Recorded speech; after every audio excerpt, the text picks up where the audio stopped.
What if America's next great war isn't decided on a battlefield, but in the budget rooms of Washington? That was the unspoken tension hanging over the latest defense hearing. A session that began not with friendly greetings but with a warning. The chairman set the tone before a single question was asked, making it clear that disruptions would not be tolerated. Capitol Police stood ready to escort out anyone who tried. It wasn't just about keeping order, it was a signal that what was about to be discussed was serious, and maybe even controversial. This hearing was supposed to focus on the Department of Defense's request for the 2026 budget. The chair reserves the right to declare the committee in recess at any point. Before we begin, I'd like to remind those in the audience that this hearing is open to the public, but actions that disrupt or distract from the proceedings will not be tolerated. The chair reserves the right to remove disruptive persons from the hearing. U.S. Capitol Police are on hand to assist with that task, and I thank them for their service. I want to welcome our witnesses and thank them for their service to our great nation. We're here today to hear from the Department of Defense about its FY26 budget request. Unfortunately, we still have not received the FY26 budget.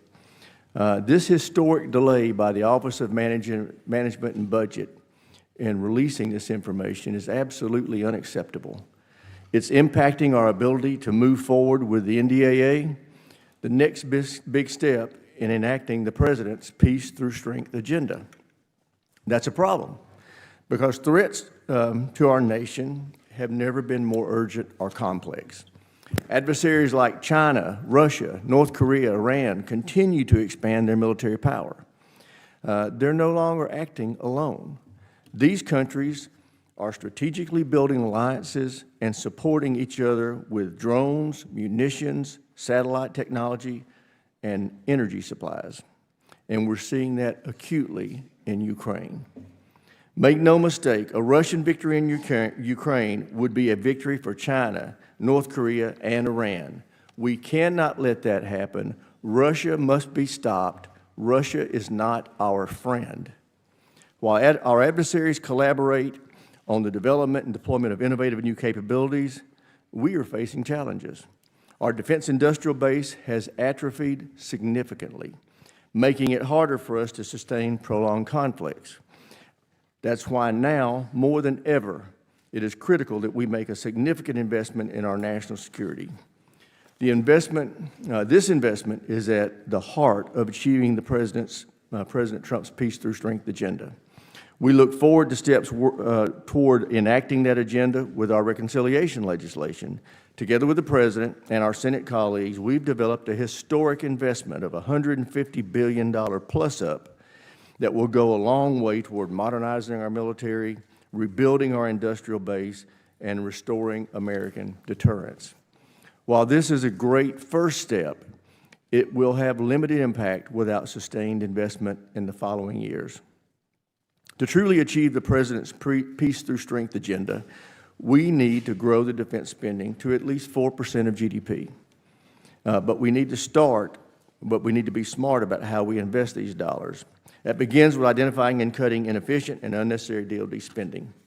The Secretary has taken the lead on that, and we appreciate his work. But spending wisely also means fixing a broken acquisition system that is needlessly driving up cost and delaying delivery of critical capabilities to our warfighters. The current system is simply not meeting our needs or the warfighters. It is not taking advantage of America's innovative private sector, and it's not the most efficient use of taxpayer dollars. The bipartisan SPEED Act that the ranking member and I introduced this week will fundamentally reform defense acquisition. It streamlines the process and significantly reduces the time it takes to field new military capabilities. I know the Secretary is determined to fix the broken system, and I look forward to partnering with him to enact real, meaningful, game-changing reform. I also look forward to understanding from the Secretary what the administration's plans are for a global force posture.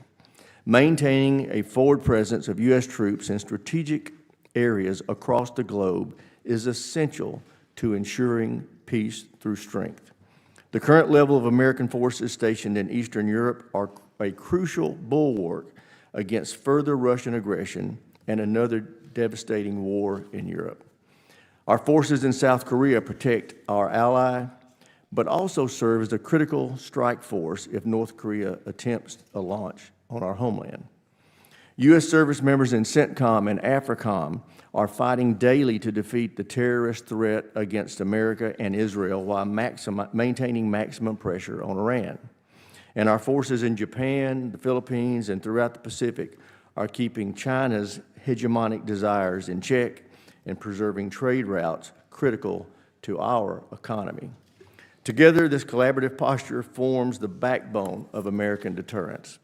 Secretary Hegseth is right when he says, America first does not mean America alone. I appreciate the time you recently spent in the Pacific and Europe, reinforcing our alliances and partnerships, but also pressing our allies to increase their defense spending.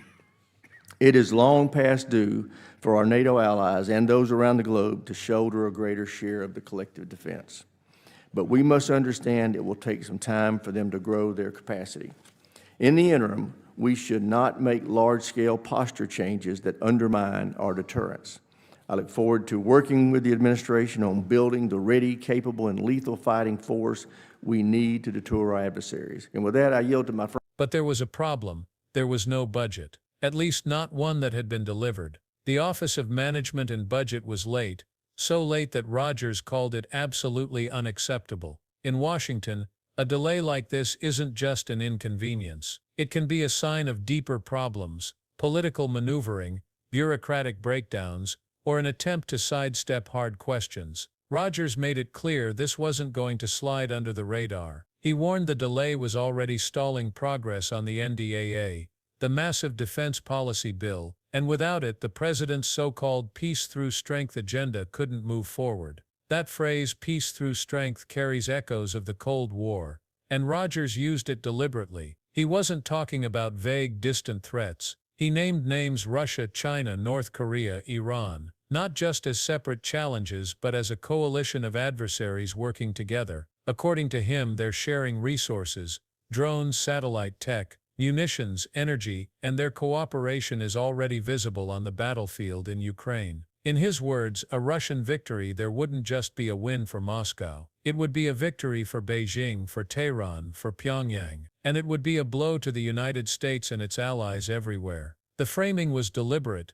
Ukraine isn't just fighting for its own survival. It's a front line in a much bigger struggle over the future of global power. If these adversaries succeed, Rogers argued, they'll be emboldened to push further. America's allies will start doubting U.S. commitments, and the balance of power that's held for decades could unravel fast. But Rogers wasn't just pointing outward. He turned his focus inward to America's own military readiness. And here his words were blunt. The U.S. defense industrial base, he said, has atrophied. It's a term usually reserved for muscles wasting away. In plain language, it means the United States has lost the ability to produce enough weapons and equipment quickly enough to sustain a prolonged conflict. In a world where enemies are innovating and producing faster, that's a dangerous position to be in. His answer? Massive investment. Rogers talked about a historic $150 billion boost as a first step, but made it clear it's not enough. His target is 4% of GDP for defense spending,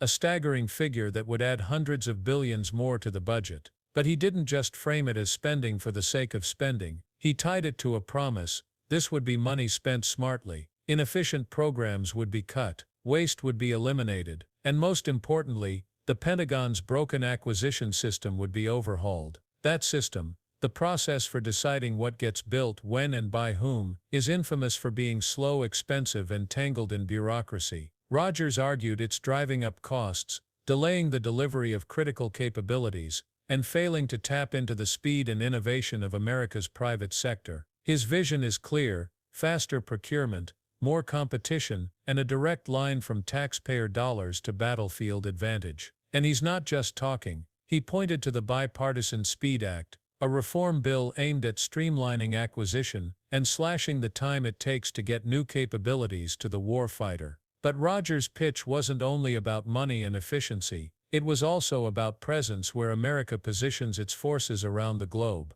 He argued that maintaining a forward military presence is essential to deterring aggression. In Eastern Europe, he sees U.S. troops as a bulwark against Russia. In South Korea, they're a tripwire that prevents North Korea from taking reckless action. Across the Pacific in Japan, the Philippines and beyond, they serve as a check on China's ambitions. In the Middle East and Africa, they're engaged in daily counterterrorism operations and applying pressure on Iran. Rogers stressed that this forward presence isn't just about defending allies, it's about protecting America's own strategic interests, from preventing wars to safeguarding global trade routes. And while he praised the administration for reinforcing alliances, he also pushed for more from those allies. NATO members and partners around the world, he said, must spend more on their own defense. Collective security only works if everyone contributes their share. But he acknowledged it will take time for allies to grow their capabilities,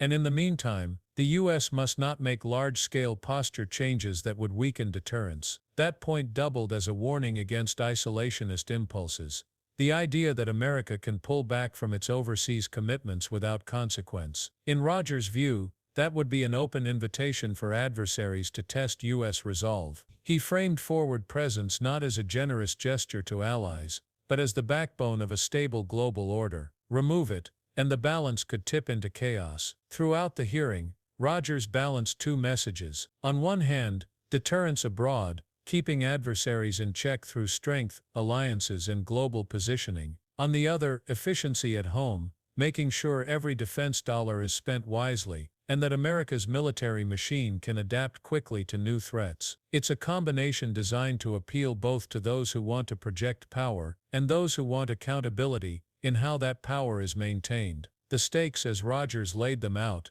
couldn't be higher. Delay the budget, and America loses precious time in strengthening its defenses. Let the industrial base continue to wither, and the nation won't be able to outproduce its rivals in a drawn-out fight. Cut troop levels or withdraw from strategic positions, and adversaries will see an opening to advance their agendas. Whether you agree with his numbers or his politics, one thing is clear: Rogers is making a calculated push to rally both sides of the aisle around a shared sense of urgency. He's tying together threats from across the globe into one narrative, one where hesitation or complacency could have global consequences. And as the hearing closed, that message lingered. The warning wasn't wrapped in subtlety. It was a challenge: decide now whether America will rebuild and modernize its defenses, or watch its influence and security erode in the face of coordinated adversaries. Because in his telling, the choice is urgent, the stakes are global, and the clock is already ticking.